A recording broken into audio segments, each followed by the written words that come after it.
ગુજરાતની કડી અને વિસાવદર વિધાનસભા બેઠકો માટેની ચૂંટણીની મતગણતરી આજે સવારે શરૂ થઈ ગઈ હતી.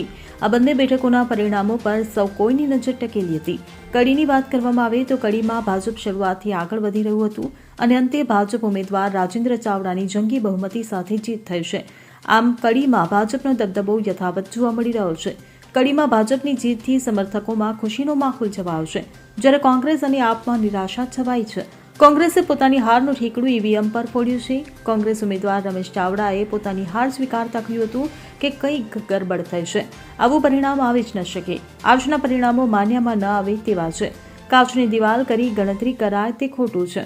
મહત્વનું છે કે આ બેઠક પર ભાજપના રાજેન્દ્ર ચાવડા અને કોંગ્રેસના રમેશ ચાવડા અને આપના જગદીશ ચાવડા વચ્ચે ત્રિપાંખીયો જંગ સર્જાયો હતો, પરંતુ આપ અને કોંગ્રેસ ઉમેદવારોને અહીં કારમી હારનો સામનો કરવો પડ્યો છે.